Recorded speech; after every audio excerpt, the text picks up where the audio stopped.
সকলকে স্বাগতম update day by day চ্যানেলের পক্ষ থেকে। আজকে আমি আপনাদের দেখাবো কিভাবে একটি ব্রণযুক্ত ছবি থেকে খুব সহজে ব্রণ বা ত্বকের অনাকাঙ্ক্ষিত দাগগুলো সরানো যায়। হ্যাঁ, আপনারা ভাবছেন এটা কি সম্ভব? নিশ্চয়ই সম্ভব এবং খুব সহজও। পুরো প্রক্রিয়া আমি ধাপে ধাপে দেখাবো এবং ভিডিওটি শেষ পর্যন্ত দেখুন।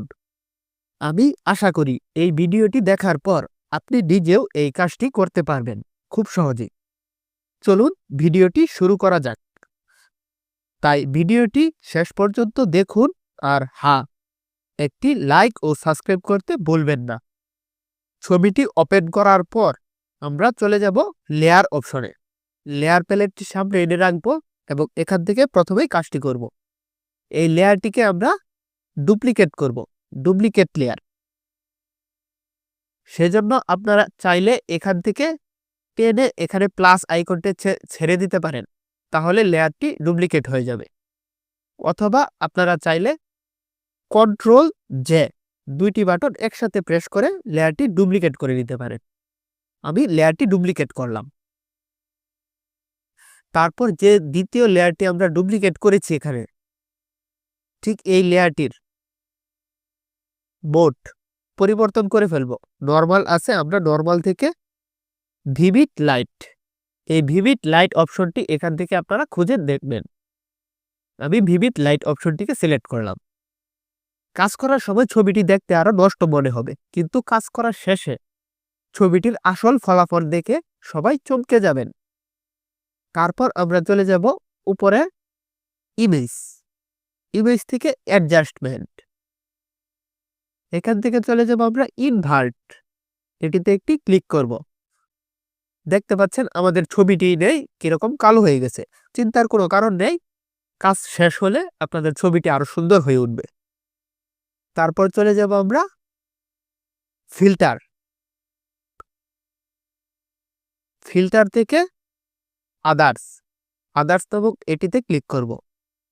এখান থেকে আমরা খুঁজে পাবো হাই পাস, এটিতে ক্লিক করব। ক্লিক করার পর এখানে দেখেন এটিকে কমিয়ে দিলে ছবিটি পরিষ্কার এবং বাড়িয়ে দিলে ছবিটি ঘোলা হয়ে যাচ্ছে। এটা যতটুকু বাড়াবেন ততটা ছবি ঘোলা হবে।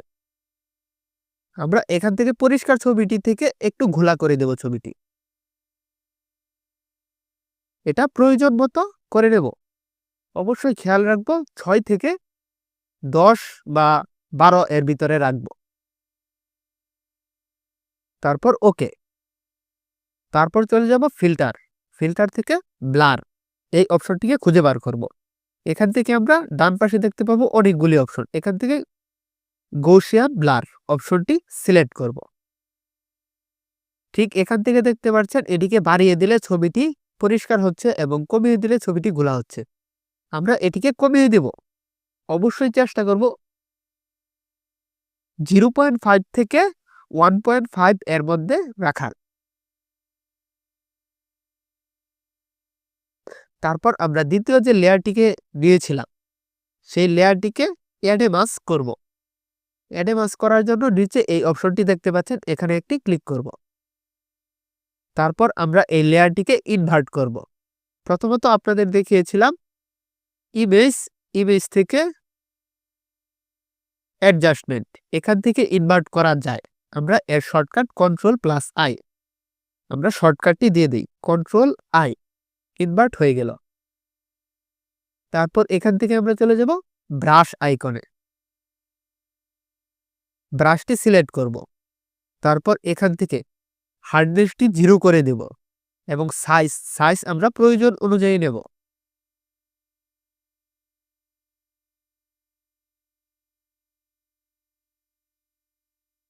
এটি নেওয়ার পর অপাসিটি এখান থেকে আমরা হালকা কমিয়ে দেব এবং ফ্লো এটিকেও হালকা কমিয়ে দেব।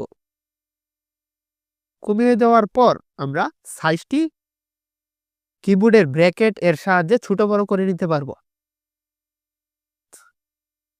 এটুকু হয়ে যাওয়ার পর আপনারা অবশ্যই খেয়াল রাখবেন এখান থেকে আমাদের ব্যাকগ্রাউন্ড এন্ড ফরগ্রাউন্ড কালার যেটি রয়েছে সেটি উপরেরটি সাদা, নিচেরটি কালো থাকতে হবে বাধ্যতামূলক। এটি যদি না থাকে তাহলে আপনাদের কাজটি হবে না। সেজন্য এখানে ডিফল্ট বাটনটিতে একটি ক্লিক করবেন। সাদা এবং কালো হয়ে যাওয়ার পর এখান থেকে আপনারা এই ব্রাশটিকে সিলেক্ট করে এখানে এভাবে ড্র্যাগ করে হালকা ঘষে দিবেন। দেখতে পাচ্ছেন আমাদের ছবিটি ধীরে ধীরে পরিষ্কার হচ্ছে। আমরা যেখানেই ক্লিক করব বা এরকম ড্র্যাগ করব সেই জায়গাটাই পরিষ্কার হয়ে যাচ্ছে। দেখতে পাচ্ছেন কত সুন্দর স্মুথ ভাবে ছবিটির ব্রণ দূর হয়ে যাচ্ছে।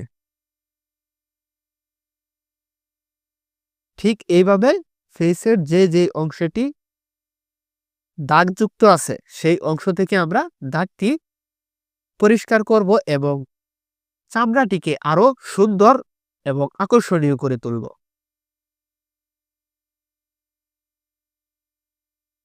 ঠিক এইভাবে আমরা সম্পূর্ণটিকে ধীরে ধীরে ঘষে নিলাম। এখান থেকে আমরা যদি অপাসিটিটি একটু বাড়িয়ে দেই তাহলে দেখতে পারবো এই লাল দাগগুলিও আমাদের আরো দূর হয়ে যাবে এবং ছবিটি আরো পরিষ্কার হয়ে যাবে। ব্র্যাকেট চেপে আইকনটিকে আমরা ছোট করব এবং প্রয়োজন অনুযায়ী এটিকে এভাবে ঘষে নেব।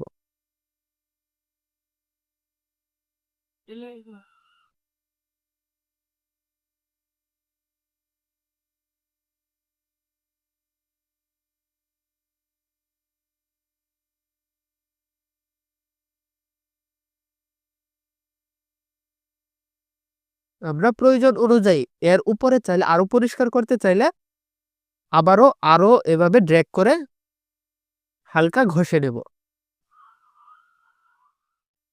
তাহলে আমাদের সর্বশেষ ছবিটি ঠিক এরকম হয়ে আসবে।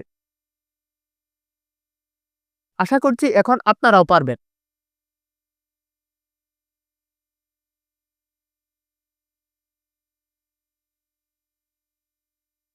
এখন আপনারাও চেষ্টা করে দেখতে পারবেন। ভিডিওটি আপনাদের কাছে কেমন লেগেছে তা অবশ্যই কমেন্টে জানাবেন। আপনাদের যদি কোথাও বুঝতে কোনো সমস্যা হয়ে থাকে তাহলে আমাকে কমেন্ট করবেন, আমি সমাধান দেওয়ার চেষ্টা করব। আজ এ পর্যন্তই, দেখা হবে পরবর্তী কোনো নতুন ভিডিওতে। সকলে ভালো থাকবেন, সুস্থ থাকবেন। খুদা হাফেজ।